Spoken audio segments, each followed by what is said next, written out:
All right, I've been pretty busy the past few months. Don't worry, it's not busy having a really cool, exciting life, busy in stressful situations. But I wanted to make a quick video for, I don't know.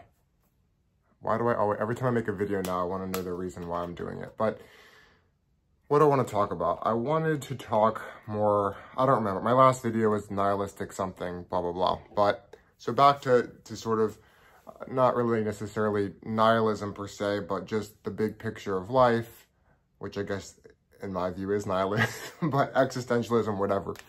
When I list off interests of mine,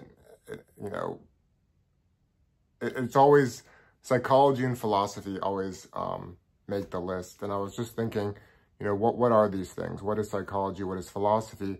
And the thought that came up for me is that philosophy is essentially each person or group of people trying to convince the other that their psychological makeup, their psychology, which led to their conclusions about reality, is the superior one. And yeah, sure, in the process, people can change perspectives, not necessarily based on saying, oh, your psychology is superior sort of thing, but maybe they sort of, oh, if I hold this view and this view, I seem hypocritical or illogical, so they sort of make adjustments. But at the end of the day, it really is sort of based on, your genetics, your life experiences. You came to view the world a certain way that because you're you, and we could get into all of that, why are the reasons that we care about you being you? Why does that make it, why does that automatically make you feel that you have a superior viewpoint? But it's just a self-evident thing, right? You might even think, well, you might even realize that, of course, you think your views are superior to others, because if you didn't think that, you would adjust your views. Now, a caveat to that is when you express some humility and doubt, which I do think in a sort of a vague proclamation that the world would be a better place if we all had a little bit more humility and doubt, right? Now, is this all sort of a roundabout way of promoting some sort of hokey relativism? No, because when I say all of this, unlike some people when they analyze, psychological truths and how we all have our biases and confirmation bias, all these things that make us sort of irrational creatures, I think part of that sort of doubt and humility that I think is sort of a superior sort of way of being in the world is being able to have some of that, right? You don't want to have it so much that you're just like, oh, I don't know anything at all. I'm just, but part of that is not, when I talk about these things, is not thinking that I'm somehow outside of the equation. So like everybody else, I do think my views are superior. And, regardless of the whole like subjective, objective debate, what's subjectively true? What's objectively true? I think it's as close to objective truth as possible that my subjective views are extremely, I treat them as if they're objective. So what I'm saying is, in the end, all these words don't matter, right? What matters is you zoom out, you forget the words, and you see how people are interacting in the world.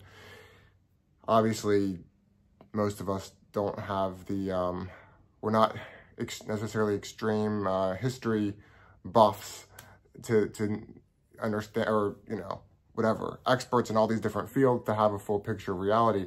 But there are some books, a couple books that I read over the past year, Ernest Becker's The Denial of Death, and Escape from Evil, which basically just in a more articulate, thoughtful way can express the ideas that I've expressed over the years, which is just, it's kind of getting to the reality of, hey, this is all, and I'm sure people have said this in all sorts of ways, not necessarily just from his perspective, but like the Buddhist perspective, that is just the idea that we are animals, and this is all, this culture thing is all a fabrication. And now, yes, there are different people that have different, oh, it's about fear of death, it's about a fight for power, it's about whatever. But at the end of the day, it seems that even when we sort of, sometimes we can pause, step outside of people that can pause and see it this way, the way that I think reflects reality, as opposed to, I don't know, I guess religious views. I mean, it seems like a lot of people even, you don't have to be religious. And I've gotten to this so many times. You certainly don't have to be religious to have sort of an ideology that seems to have all the characteristics of religion. Just sort of tenets, sort of commandments that are not rooted in critical thinking necessarily. Anyway, I'm jumping all over the place. But, I mean, I guess really this is the core of, at the beginning of this video, I said, partly want to talk about existentialism. I mean, that's the core of existentialism, right? Is essentially it's a positive nihilism. It's the acknowledgement that there isn't sort of there aren't a 10 commandments. There isn't a sort of clear right and wrong, good or bad.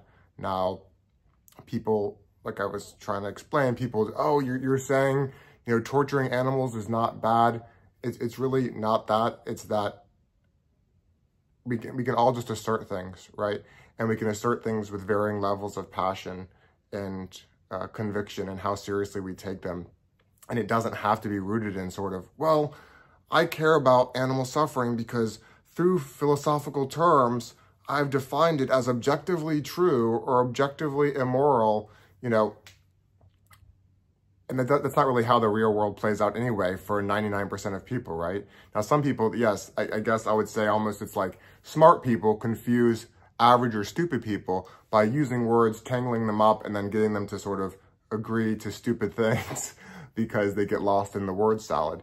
But actually, it doesn't require sort of, you can be just an average or below average person in intellect and just sort of see the nature of things.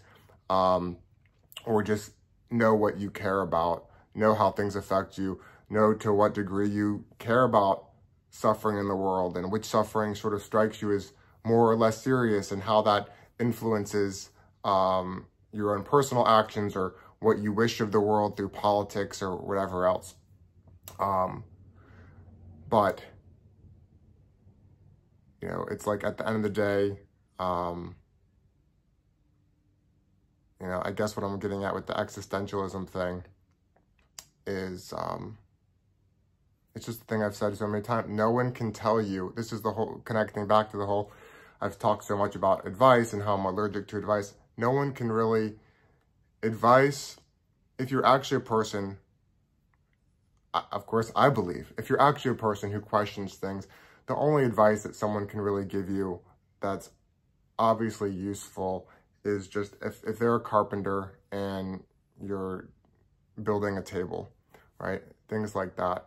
But when it comes to sort of just what should you do with your life and how do you prioritize different things, you either learn to trust yourself or you don't, and you want to give that trust over to someone else, which of course is very appealing because it's not clear what the answers are. That's why it's so appealing, because the answers on how to go about things in life are so often so unclear, and there's so many variables we can't predict, and you can make great decisions that turn out to be horrible and vice versa, and trying to weigh out different, moral issues or your different values, and it's a sort of impossible subjective proposition that this is why we are so attached, so many people are so attached to sort of these words objective, is because we're tired of not knowing what to do or what to think about the world. So we're desperate either for someone to tell us, or at least to think that someone could tell us, just to let our minds finally be at ease. And so usually what people do as a result of that is they either attach themselves to religion, a political movement, both, something that resembles religion, because at the end of the day, we don't want to deal with the unknown. We don't want to deal with doubt. We want certainty to feel like we can comfortably move forward with our lives. And I would say that probably is psychologically beneficial, right? In a lot of ways. It is maybe an evolutionary adaptation, we could say, to be that way. But it might not reflect truth, at least how I see it.